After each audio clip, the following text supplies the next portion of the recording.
Welcome back to the deep dive. Today we're getting into the world of luxury bedding, specifically a brand called Faith Linen Sheets. hmm Our mission really is to figure out if their whole premium promise actually holds water or if it's, mostly just very clever marketing. Yeah, it's that classic challenge, isn't it? Trying to peel back the layers of sophisticated marketing to see what's actually underneath. Exactly. Nath Linen makes some big claims. We're talking sheets from 100% European flax, stone-washed comfort, OEX certification. Which is a textile safety standard, right? That's the one, yeah. Yeah. A pretty rigorous one.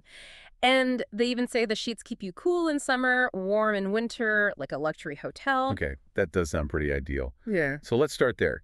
European flax, ODX certified. These are the kind of details that make you think quality.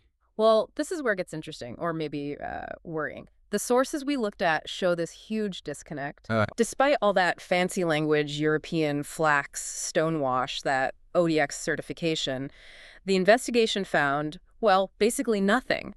No paper trail, zero proof to back up any of those specific claims. Wait, hang on. You're saying they built this whole image around European materials, specific treatments, safety standards, Yeah. and the sources couldn't find any evidence for any of it, like the whole foundation isn't there. Precisely. The supply chain seems completely opaque. It directly contradicts that whole European origin story they tell. That's kind of the first big red flag. Right, a major blow. So, okay, the origin claim seems shaky, let's put it that way. hmm But what about the customers? They flashed these stats around. 100% of users felt cooler, 96% slept better, over 12,000 happy customers. Mm, That sounds like strong social proof. it sounds like it. But then you have to ask, well, who are these 12,000 people? The analysis of the actual reviews suggests, well, it suggests most of them aren't real. Not real. How so? The evidence is pretty specific. Things like photos that are clearly just generic stock images or these weirdly staged close-ups of like a hand holding some fabric. Ah, And the text often reads like it was just, automatically generated. Feels like cheap retail theater, basically. Okay, so maybe the customer reviews aren't reliable, but they also claim mentions in big media outlets, right? Forbes, Cosmopolitan, Wall Street Journal. Hmm. That usually signals legitimacy. Yeah, they definitely list those names. But again, connecting back to the pattern here, Let me guess. exactly. Zero evidence that any of those big publications actually featured or endorsed Faith Linen. It all seems like part of this broader performance to build trust without actually earning it. Okay, so the product claims are unverified, the reviews look fake, the media mentions aren't backed up. What about the price? Well, this is where it often hits home for people. They advertise them at $89. Mm-hmm.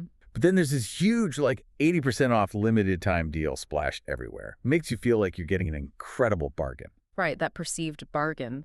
But here's the kicker. When you look at the source info on the wholesale market, Yeah? it turns out you can find almost identical generic sheets on wholesale sites for, well, for under $10. Under $10 Yeah. compared to their discounted $89. Yep.